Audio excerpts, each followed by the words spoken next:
Hai guys, bagi beberapa penghobi kendaraan bermotor, tampilan standar sebuah kendaraan, khususnya motor, seringkali kurang memuaskan seleranya. Alhasil, melakukan modifikasi adalah sebuah pilihan yang umum dilakukan. Sayangnya, masih banyak orang yang tidak paham bahwa pabrikan motor telah merancang agar motor produksinya benar-benar aman bagi pengendaranya dan sesuai dengan ketentuan yang telah ditetapkan pemerintah mengenai safety, lalu lintas, dan tetek bengeknya.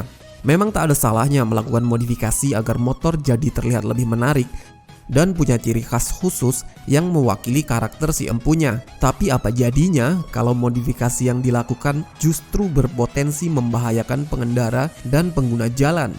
Bagaimana juga bila modifikasi yang menurutmu sudah keren abis itu ternyata justru dinilai norak oleh orang lain?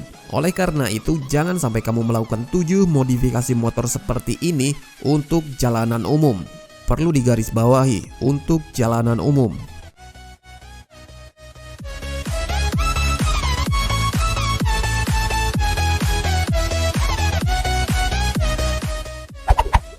Pasang knalpot berisik. Jujur, aku kurang paham apa motivasi seseorang mengganti knalpot motornya yang sudah anteng menjadi knalpot bersuara berisik. Oke, mungkin modifikatornya ingin agar motornya terkesan sangar seperti motor-motor balap di sirkuit. Tapi pernah nggak berpikir bahwa suara berisik knalpot itu bisa membuat kesal orang satu kampung? Polisi saja muak dengan knalpot model ini, makanya mereka doyan merazia motor berknalpot berisik. Kalau boleh jujur, aku senang sekali melihat video-video memperlihatkan para pemilik motor berknalpot berisik disuruh mendekatkan telinganya ke knalpot motor, lantas gas digeber kencang berulang kali.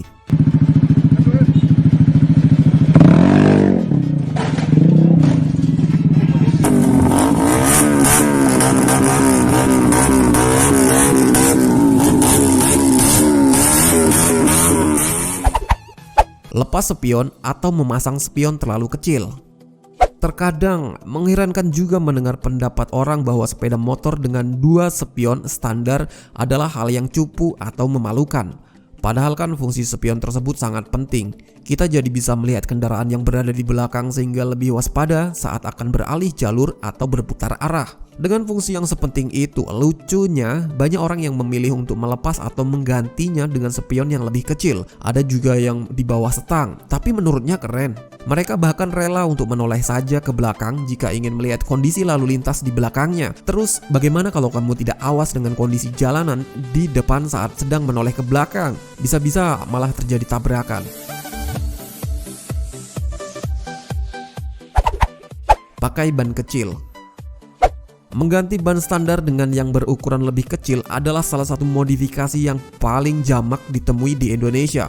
Menurut para pelaku modifikasi aliran ban cingkrang seperti ini, katanya tarikan gas jadi lebih enteng dan responsif. Entah benar atau tidak, yang jelas ban seperti ini amat berbahaya untuk digunakan sehari-hari, apalagi di musim hujan. Karena permukaannya kecil, ban seperti ini punya traksi yang minim dengan aspal. Akibatnya, kamu bisa lebih mudah tergelincir, apalagi saat melaju dengan kecepatan tinggi dan bermanuver.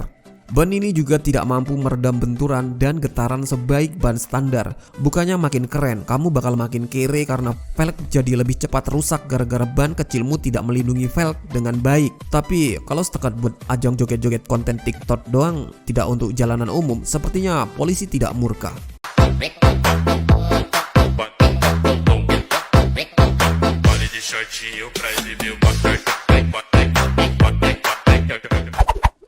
Ceper maksimal.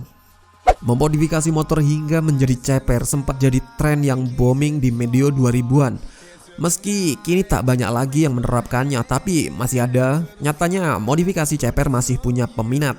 Makin ceper dan mendekati aspal, makin keren motor tersebut menurut penyuka modifikasi ceper. Padahal motor yang ceper jelas membuat pengendaranya tidak nyaman. Mengendarainya pun juga lebih merepotkan karena polisi tidur, jalan berlubang, dan bebatuan adalah musuh utama motor ceper. Namun masih saja banyak penggila motor ceper ini ditemukan di jalanan umum.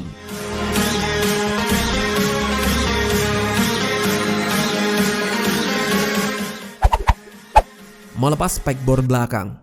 Orang yang melepas spekbor belakang motornya dengan alasan tuntutan gaya pasti belum pernah merasakan kesalnya terciprat genangan lumpur oleh kendaraan di depannya. Pasalnya, spekbor punya fungsi untuk meredam cipratan air dan hal-hal sejenisnya, sehingga tidak mengenai pengguna jalan lain yang berada di belakangmu. Karena fungsi yang penting dan penuh toleransi itu, makanya undang-undang mengatur spekbor belakang sebagai salah satu perangkat wajib yang harus tetap ada pada motormu. Kalau kamu nekat mencopotnya, bersiap saja kena tilang. Paling apes kamu juga bisa mendapat masalah dari pemotor lainnya karena cipratan air, lumpur atau kerikil dari motormu mengenainya.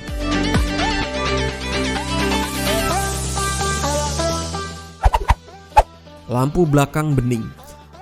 Bagi kamu yang belum tahu, ada alasan kenapa lampu belakang dan lampu rem sebuah kendaraan mempunyai standar warna merah. Hal ini dikarenakan warna merah punya panjang gelombang yang paling panjang dibandingkan dengan warna lainnya, serta merupakan warna yang paling sedikit dihamburkan di dalam atmosfer. Ini berarti warna merah bisa merambat dengan jarak yang lebih jauh dibandingkan dengan warna lain dan bisa segera dilihat oleh pengguna jalan lainnya walau dalam jarak yang cukup jauh. Makanya warna merah cocok dipakai sebagai lampu belakang.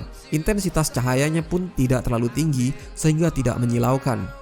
Oleh sebab itu, para modifikator yang mengganti mika merah lampu belakangnya dengan mika berwarna bening justru melakukan sebuah kesalahan yang berbahaya. Pasalnya, lampu jadi bercahaya terlalu terang dan cepat menyebar seperti lampu depan. Ini tentu membahayakan orang-orang di belakangmu karena mereka bisa merasa silau dan kehilangan konsentrasi.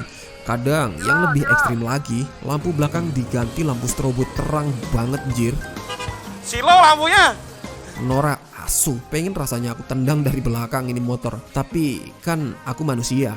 Mungkin itu saja. Oh, tapi sebentar ngap. Mungkin kamu mau bilang admin goblok, admin bacot, gak arti modifikasi, gak pernah muda, miskin, gak kuat beli motor.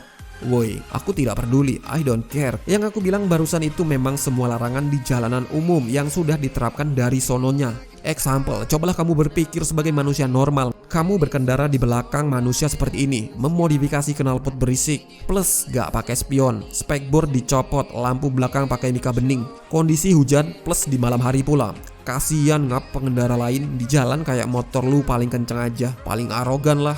Emang ganti knalpot gitu bisa jadi kenceng banget ya ngap. Emang kalau motor lu kenceng, lu mau kemana sih ngap? Dalam hati orang kayak gini, ih gue keren banget jir. Kadang ada yang lebih ekstrim lagi, entah ini sedih, entah lucu, entah durhaka. Motor cc kecil punya emaknya buat ke pasar, disikat jadi korban buat berarogan ria di pagi Sunday. Ngapain preteli kabeh. Ora sanggo motor sesuk kores. Bagi abang kok wis pretel-pretel. Iku mah ra kacam mlayu kabeh. Hanya tukang pretel-pretel. Iya, dia bilangnya pagi Sunday sih, San Mori. Tapi nongkrongnya setiap hari Jumat sore. Ditrondolin, ganti ban cacing, pasang knalpot berisik, di jalan sok ngebut, gas mentok terus sampai nunduk-nunduk kepalanya. Padahal jalannya ngesot kayak keong. Dijajarin Supra bapak yang udah getar aja nggak bisa ngejar.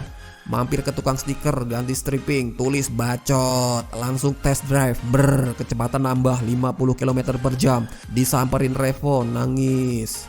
Oke lah cuy, kalau kamu memang menyukai kultur modifikasi, maka lakukan dengan benar dan sesuai pada kaidah yang berlaku.